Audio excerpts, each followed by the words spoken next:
নমস্কাৰ প্ৰিয় বন্ধুসকল, কি খবৰ? আশা কৰোঁ সকলো ভালে আছে। ময়ো আপোনালোকৰ আশীৰ্বাদত বৰ্তমান ভালে আছোঁ।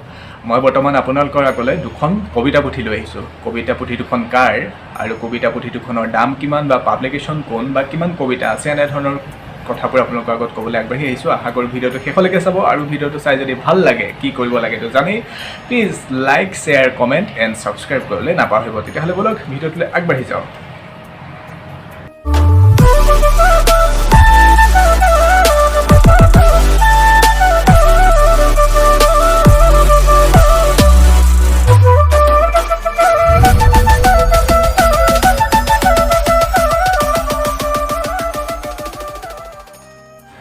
মই আপোনালোকৰ মাজলৈ লৈ আহিছোঁ সাম্প্ৰতিক সময়ত খুব সচেতনভাৱে কাব্য চৰ্চা কৰি থকা দুজন কবিৰ দুখন কবিতা পুথি।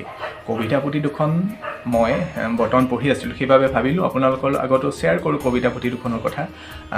প্ৰথমখন মই লৈ আহিছোঁ টোপনি অহাটো মোৰ ভুল নাছিল। কবি হৈছে ভাস্কৰ জে নাথ।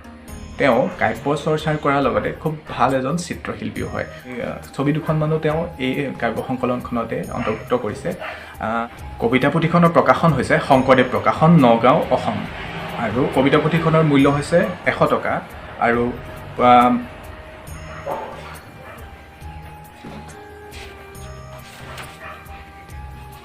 আৰু কবিতা পুথিখনত মুঠ কবিতা আছে 72টা কবিতা।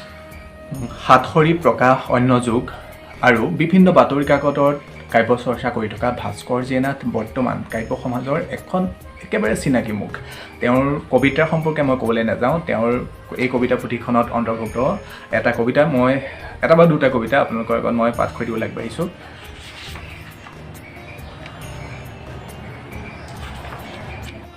কবিতা কেনে আছে? আছোঁ বুলি ক'ব পৰাকৈ কিবা অলপ আছে। এই অলপেৰে ঘঁহি আছোঁ প্ৰলেপ নতুন ঘাঁহ টুকুৰাত। মাটিঘৰ সাজিছে কুমাৰণীয়ে ঘূণে ধৰা চকীৰ ঠেঙত। সেইখন চকীতেই আউজি দিব পৰাকৈ কিবা অলপ এতিয়াও বাকী আছে। বাকী থকাখিনিৰে আঙুলিক শিকাই আছোঁ ভাত সামৰাৰ ইচ্ছাৰে। এইখিনিৰে চলাব লাগিব। আৰু আমি তেতিয়া পুৰণি গাড়ী এখনৰ কথা পাতি আছিলোঁ। তেওঁৰ আৰু এটা কবিতা মই পাঠ কৰি দিবলৈ আহিছোঁ আপোনালোকৰ আগত।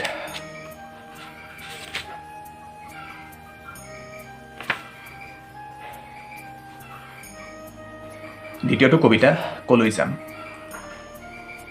মোৰ বাগিচাত অনিশ্চয়তাৰ ফুল ফুলে। পানী দিওঁ কোনহতে মৌ গুটিবোৰত পৰিবলৈ দিওঁ, কোনহতে চুমিবলৈ দিওঁ ফুলৰ তেজ। কোনহতে পখিলাবোৰ চাই থাকোঁ মোৰ ওঠৰ বতাহত গানৰ সুহুৰি শুকাল। ধূসৰ ৰাতিবোৰত ছায়ামূৰ্তি এটাৰ সৈতে কথা পাতোঁ। লৈ যোৱা মোক, এই পৃথিৱী কোনো কালে আমাৰ নাছিল। কথাৰ তোলাচনি এখন বতাহত ওলমে। ভুলবোৰ এতিয়াৰ নহয়, তুমি মই উপজাৰ লগে লগে হালধীয়া লাও ফুলবোৰ দূৰৈৰ পাহাৰত লেৰেলে। জিলিকি থকা নগৰখনৰ শিপা দুৰ্বল। কোনহতে জীয়াই থকাৰ মহোৎসৱ পাতোঁ। কলৈ যাম, মই মোৰ বাটে, তেওঁ তেওঁৰ বাটে, আপুনি আপোনাৰ বাটে। আচলতে আমি কলৈ যাম। এইখন আছিল ভাস্কৰ জে নাথৰ কবিতা পুথি। খুব ভাল লগা, আপোনালোকে অৰ্ডাৰ কৰিব পাৰে বা গ্ৰন্থমেলা আহি আছে, গ্ৰন্থমেলাটো আপোনালোকে সংগ্ৰহ কৰিব পাৰে। খুব ভাল কবিতা আছে। তেওঁৰ কবিতাসমূহত প্ৰেম, বিৰোধ, জীৱনবোধ, মানৱীয়তাবাদ, লোককথা এনেধৰণৰ বিষয়বস্তুবোৰ পোৱা যায়। খুব ভাল লগা এখন কবিতা পুথি। মই আশা কৰোঁ আপোনালোকেও ভাল পাব, গতিকে সংগ্ৰহ কৰিব। আজিকালি বিভিন্ন পাব্লিকেশ্যনবিলাকত অৰ্ডাৰো কৰিব পাৰে, গতিকে তেনেকৈও আপোনালোকে সংগ্ৰহ কৰিব পাৰে। মই আশা কৰোঁ আপোনালোকে সংগ্ৰহ কৰিব এই কবিতা পুথিখন আৰু কেনেকুৱা পায় মোক জনাবলৈ নাপাহৰিব। তেতিয়াহ'লে আহক দ্বিতীয়খন কবিতা পুথিলৈ আগবাঢ়ি যাওঁ। দ্বিতীয়খন কবিতা পুথি হৈছে ঈশ্বৰ। কবি হৈছে দেৱজিৎ বিলু আৰু এইখনৰ প্ৰকাশক হৈছে ভাষা পাব্লিকেশ্যন, চান্দমাৰী। আৰু গ্ৰন্থখনৰ মূল্য হৈছে 120 টকা আৰু ইয়াতে সৰ্বমুঠ 42টা কবিতা আছে। এওঁৰ কবিতাসমূহত মাটিৰ গোন্ধ পোৱা যায়। আহক তেতিয়াহ'লে এওঁৰো দুটা কবিতা আপোনালোকক মই পাঠ কৰি শুনাই দিওঁ।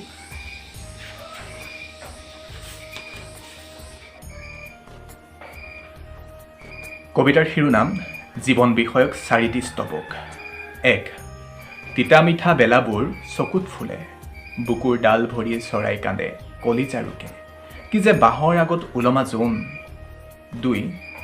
পুৰণি বুলি খুলি থ'ব নোৱাৰি ঘড়ী হাতৰ পৰা ছবি আৰু ঘড়ী ঘড়ী আৰু ছবি গুটি পইচা এটাৰ দুপিঠি মুঠতে সি এটা পইচা জীৱন হৈ চলে তিনি কেঁচাই পকাই পকে জীৱন আছে অকলে বা দুকলে কথা এষাৰি মন কৰিবা দেই বাঁহ জুপি তলতে কুকুৰজনী ভুকিলে বেত জুপি তলতে বুঢ়ীজনী গাভৰু হয় চাৰি বাঁহ হৈ থকা চৰায়ে খাবলৈও কাঠ খোলে বাঁহলৈ জীৱন এনেকৈ তিতাও মিঠা চব থাকে নাথাকে মৃত্যুৰ কথা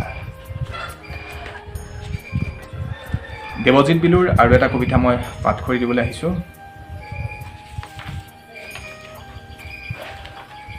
মাৰ অনুভৱেৰে এক মোৰ কথা নাভাবিবা যদি তই কুশলে আছা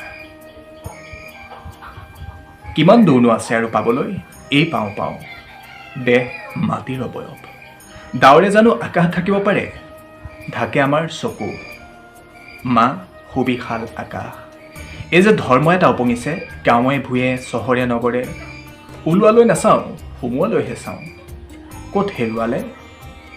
ক'ত হেৰুৱালে বাৰু বাঁহীটো মানুহ চাবা এদিন বেঙাই হাঁহিব আমাৰ ফালেও ঘড়ীৰ যুগ যে একেই থাকে দুই লৈ যোৱাহি বৰকৈ মনত পৰিছে শুন বুকুলৈ তহঁতৰ এইখন আছিল দেৱজিৎ বিলুৰ কাব্যগ্ৰন্থ খুব মই আজি আপোনালোকক দুখন কাব্যগ্ৰন্থৰ বিষয়ে চিনাকিহে কৰাই দিছোঁ মই কবিতাসমূহৰ বিষয়ে সমালোচনা কৰিবলৈ নাযাওঁ আপোনালোকে পঢ়িব নিজেই গম পাব খুব সহজ সৰল ভাষাৰে সমাজৰ খুব জটিল বিষয় এটা তেওঁলোকে উপস্থাপন কৰিবলৈ চেষ্টা কৰিছে খুব ভাল লাগিছে সেইকাৰণে কবিতা পুথি দুখন আশা কৰোঁ আপোনালোকেও ভাল পাব পঢ়িব বৰ্তমান মই যেতিয়া দেৱজিৎ বিলুদাক লগ পাইছিলোঁ তেওঁ কৈছিলে যে এই কবিতা পুথিখন পাবলৈ নাই যদি ভিউৱাৰ্ছ কোনোবা ওচৰত আশে পাশে আছে মোৰ তেওঁ এইখন মোৰ পৰা নি পেলাই পঢ়িব পাৰিব কিন্তু এইখন আপোনালোকে কিনি ল'ব লাগিব কাৰণ অসমীয়া গ্ৰন্থ প্ৰচাৰ আৰু প্ৰসাৰত আমি অলপ হ'লেও গুৰুত্ব দিব লাগিব পঢ়োঁ কাৰণ আমি প্ৰত্যেক দিনাই আমাৰ বহুত খৰচ হয় অলাগতিয়াল কিছুমান খৰচ হয় তাৰে যদি আমি কিঞ্চিত জমা কৰি আমি যদি দুখনমান কিতাপ পঢ়োঁ আমাৰ অসমীয়া সাহিত্যটো মই ভাবোঁ সুখী হ'ব গতিকে আশা কৰোঁ ভিডিঅ'টো শেষলৈকে চালে আৰু যদি ভিডিঅ'টো চাই ভাল লাগিলে কি কৰিব লাগে আগতে কৈছোঁৱেই তথাপিতো কৈ দিছোঁ শেষত please like share comment and subscribe কৰিলে নাপাহৰিব তেতিয়াহ'লে আজিলৈ ভিডিঅ'টো ইমানতে সামৰিছোঁ সকলোকে